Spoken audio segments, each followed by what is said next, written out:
Alonso Carrillo, Alfonso Granillo, ¿qué tal? ¿Cómo te encuentras el día de hoy? ¿Alfonso Carrillo o Alonso Carrillo o Alfonso Granillo? Para fines prácticos, pues Alfonso así en este momento. Muy bien, en este momento entonces te llamamos Alfonso. Programa editorial de publicaciones 2018 de aquí de Chihuahua, no a la pseudociencia. Y entonces por ahí el maestro Sotelo le agregó para una sociedad intrascendente. ¿Qué es la sociedad intrascendente en materia de la pseudopoesía? ¿Y qué es la pseudopoesía? Qué interesante título, ¿cómo se te ocurrió? Bueno, no sé, honestamente, bueno, de entrada mi relación con la poesía siempre ha sido un poco conflictiva, ¿no? O sea, yo entré siempre por la puerta de atrás, o al menos así lo sentí yo. Yo quería ser músico, pues busqué aprender a escribir, y eventualmente pues me fui relacionando más con el mundo de la poesía, pero siempre tenía cierto conflicto un poco con la idea del poeta como algo glamoroso, como algo. Y no sé, a partir de ahí quise diseñar un poema que estuviera pues mal hecho, ¿no? O sea, a propósito. Y luego pues te das cuenta que de entrada la idea ni siquiera es original, ¿no? Eso es algo que se ha hecho toda la vida siempre se juega con la estética de lo feo, ¿sí? Lo que está descuadrado, lo que está mal hecho, pero a propósito, ¿no? Entonces, supongo que de ahí sale, ¿no? Y se me ocurre jugar con esto de pseudo poesía. Ahora sí que como todo es un plagio de todo, ¿no? O sea, por ejemplo, yo creo que por eso se me ocurre de entrada el personaje de Alonso Carrillo, que era como una manera de desdoblarte, ¿no? Y buscar hablar desde otra voz, desde una especie de copia de ti mismo. Y lo mismo, ¿no? Pues pseudopoesía es como, incluso en uno de los poemas de ahí lo puse, ¿no? Es un plagio abierto de la antipoesía, digo, salvando las distancias, claro, salvando las distancias. Y pues sí, más o menos por eso fue. Bueno, no será una idea original, pero en todo caso, a la hora de ejecutarla tampoco va a ser una cosa simple, porque para poder no escribir, tienes primero que saber escribir, ¿no? Sí, o sea, de hecho, a lo largo del proceso fue muy interesante, fue muy enriquecedor. Yo lo que quería era poesía hecha con desfachatez, hecha de manera automática casi. Sin embargo, pues te vas encontrando con distintas técnicas, distintas maneras de hacer mal las cosas y al final incluso me acabaron gustando parte del producto, ¿no? Muy curioso. ¿Qué estudiaste tú? Letras españolas. Letras españolas y también fuiste parte de las generaciones de Cíbola o de Alicho Macero, ¿o no te tocó todavía? No, he llegado pero es recientemente, mucho después de publicar ese libro, sí me tocó de repente ir ahí con los chavos de Cíbola, ¿no?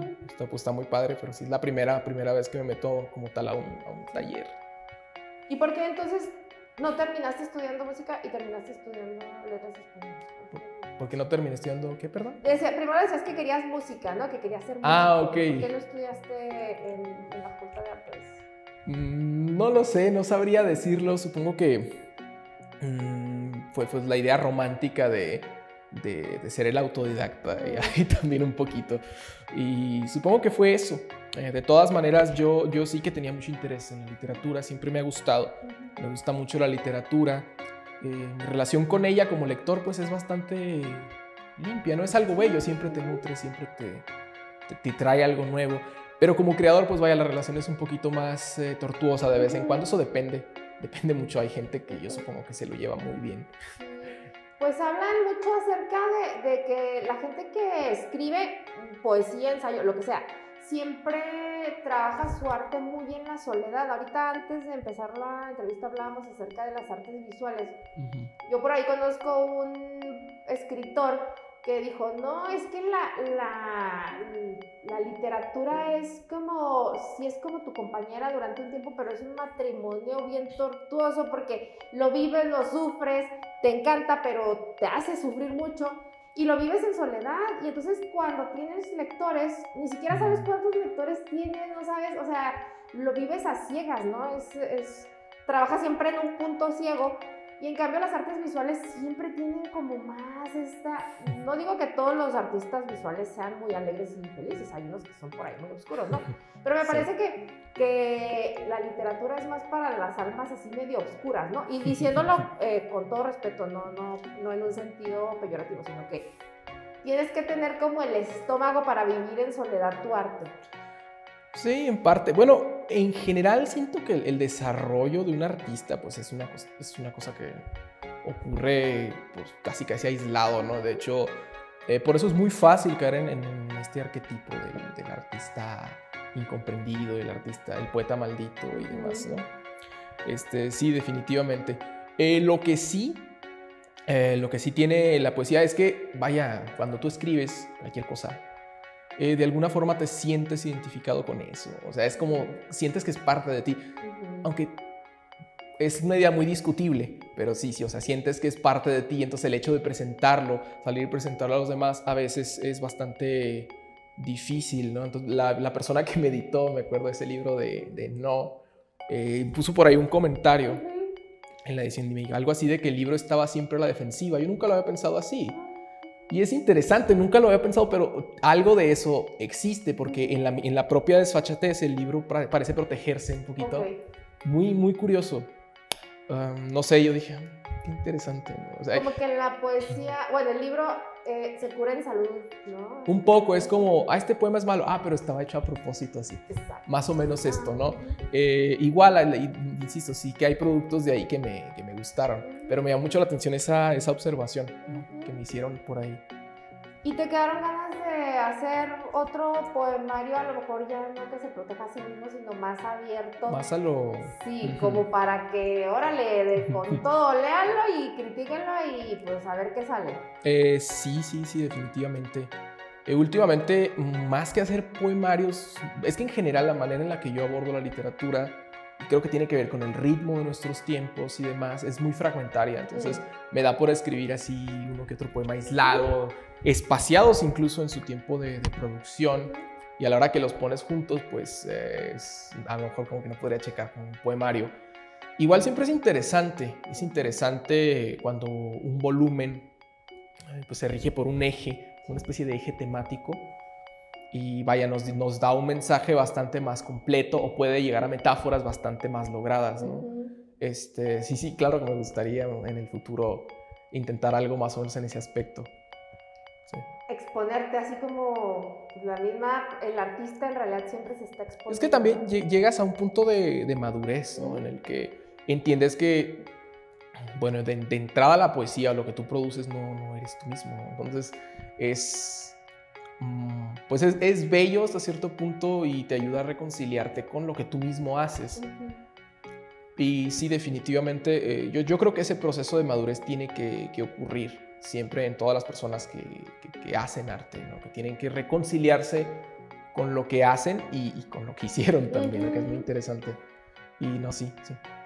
¿Qué temas detonas o detonan en ti para, así como dices tú, bueno, sí me gusta la literatura y la abordo desde varios géneros, pero para escribir poesía, ¿qué temas son los que detonan tu genio creativo? Híjole, qué pregunta. Es complicado, ¿no? Porque luego uno siempre tiene inquietudes, no me acuerdo si era Franz Kafka el que decía que siempre hay que escribir de lo que te inquieta. Es complicado porque en sí la poesía siempre, aunque uno crea que no, está girando en torno a las mismas cosas. El amor, la muerte, el dolor, la pérdida, la distancia. Y creo que de una u otra manera, por lo menos en mis creaciones más recientes, pues van mucho en torno a eso, ¿no? Es esta obsesión de estar diciendo siempre lo mismo de maneras distintas. Eso es mucho la poesía. Y aparte, no solo es una obsesión, es casi una necesidad del mismo lenguaje. O sea, en el lenguaje cotidiano uno sale a la calle y la gente constantemente está inventando maneras nuevas de decir lo mismo, ¿no? Sí, bueno, todo entredicho, lo mismo, porque ya cuando pones algo en otras palabras, no necesariamente estás haciendo lo mismo. Es lo interesante. Temas en particular que me obsesionen. No sé, algo que me gusta mucho de la poesía, eso lo aprendí estudiando a Lezama Lima, era esto de la ruptura de la causalidad, lo que tiene la poesía, que es un lenguaje que rompe con la concepción lógica de las cosas, ¿no? Entonces, eso lo hace también mucho César Vallejo, cuando dice, me he sentado a caminar y tú... Y es preciosa la imagen, sí, sí. cuando la piensas, y hace precisamente eso, no sé, creo que es algo que me obsesiona bastante, como querer estar rompiendo la causalidad, el orden lógico del lenguaje, ¿no? Y es hasta cierto punto liberador y te lleva a pensar las cosas de otro modo, no sé si me explico. Sí, claro. 2018 es cuando se publica el libro. De 2018 a 2022, una pandemia o media pandemia, porque ya tenemos 2 años encerrados. ¿Cuál es la diferencia que tú notas? Que hay por ahí algún poema que dices, no, este ya ni de chiste lo hubiera escrito. Si tuvieras que haber escrito ese libro en este año, ¿de qué temas hubieras hablado y de qué temas ya? Es probable que ni siquiera me hubiera pasado por la cabeza intentar un texto así de, pues, poesía mala a propósito, poesía hecha express. Siento que le pongo más cuidado y más mimo, no solo a los textos, sino también a lo que quiero decir. Porque luego está ese problema, ¿no? Uno cuando llega a identificarse como escritor, dices, ok, quiero decir algo. Te sientas y dices, bueno, ¿qué voy a decir? ¿Qué es lo interesante? No, sí, hubiera sido, bueno, es bastante diferente el tipo de producción el tipo de textos que hago ahora. La pregunta era si ya estás listo para cocinar o ya está en la lumbre, en el horno, en la sartén, el siguiente texto. El siguiente texto. Pues tengo ideas. Como digo, tengo muchos textos como aislados, fragmentarios, que tienen poca relación entre sí. Había pensado, no sé, tal vez como compilarlos o algo así y ver si encuentras, que también puede ser interesante, algún hilo conductor, incluso que no sea intencional, ¿no? Que también puede ser interesante, sí. Aparte de estos 2 autores que mencionaste ahorita, hay uno que digas tú, híjole, es que escribe lo que a mí me encantaría escribir. O escribió lo que a mí me encantaría escribir. Mucho. Siempre, ¿no? Es muy común que luego te topas con autores y dices, güey, si hubiera escrito eso. Ajá. ¿Algún autor en particular? Bueno, me voy por los más básicos, ¿no? A mí me gusta mucho Wisława Szymborska. Me fascina, todo lo que escribe me fascina. Tiene un estilo así como medio lúdico, pero a la vez es una poesía muy profunda y que se toma muy en serio a sí misma, ¿no? A pesar de que juega, puede llegar a ser sarcástica de repente. Muy, muy interesante. ¿Quién más hay por ahí que me haya topado? Por ejemplo, María Emilia Cornejo, que es muy, muy diferente de lo que suelo escribir. Y es así como, pues, una poesía muy íntima, ¿no? Sí. Muy corporal, fascinante, precioso, ¿no? De esas que dices, o sea, aunque yo lo intentara, yo no podría escribir esto. Pero lo bueno es nutrirte un poco de ese tipo de influencias, ¿no? Sí. Recomiéndanos un libro de poesía para los no lectores de poesía. Para no lectores. ¿Qué podría ser? A lo mejor O poeta, no necesariamente el libro, sino algún poeta que digas tú, híjole, es abordar a este poeta, con eso te enamoras de la poesía y la sigues consumiendo. Luego la poesía tiene eso, ¿no? O sea, por ejemplo, a mí me gusta mucho la poesía que es un poquito densa, por decirlo así, y es un poquito difícil después. Luego le dices, no, pues léete a Lezama Lima. La verdad es que ni yo mismo lo entiendo. Sí, o sea, es bastante complicado, bastante complicado. Un poemario así, por ejemplo, hace poquito otro poeta me recomendó, bueno, hace ya como un año, me recomendó un libro que se llama Me llamo Hokusai, de Cristian Peña. Es buenísimo, y a mí se me hace que es un lenguaje mucho más ameno y las cosas de las que trata ya son temas más cercanos, ¿no? a nuestro contexto, que a veces eso sucede. Luego, por más maravilloso que sea Góngora, se lo pones a un niño de 13 años y se queda. Esto no me está hablando de mí, aunque en teoría sí lo hace. El contexto y el lenguaje referencial tan cargado de referencias es muy difícil. Luego después es lo que a veces aleja a los lectores noveles de la poesía particularmente. Pero sí hay bastantes poetas que escriben y son mucho, mucho más accesibles. No sé, por ejemplo, Fabián Casas también se hace muy, muy accesible, sencillo de entender y muy potente, por ejemplo. Ok. Finalmente, o la pregunta final. En Chihuahua es un buen lugar para escribir poesía y hacer, ya no venderla, hacer difusión de la poesía. Bueno, para escribir, yo me acuerdo que una vez me leí un texto de Rilke, que decía algo así como que el poeta, o sea, algo así como el que es perico donde quiera canta, ¿no? O sea, el poeta es poeta donde lo ponga. Sí es cierto, pero lo que yo puedo decir en favor de Chihuahua, que de alguna manera se produce muy buena literatura aquí. Y eso de entrada pues es muy bueno. Si quien quiera crear literatura se acerca a los creadores que ya tienen camino andado y vaya, encuentra muy buenos espejos en donde mirarse. Ahora, para la difusión, bueno, eso sería otra historia totalmente diferente. Es difícil hacerle llegar la poesía, sobre todo a la gente que no está envuelta en el medio. Es muy, muy complicado. Sí se puede, hay siempre, pues vaya, la poesía es algo que siempre va a suceder y sucede en todas las sociedades, en todos los círculos.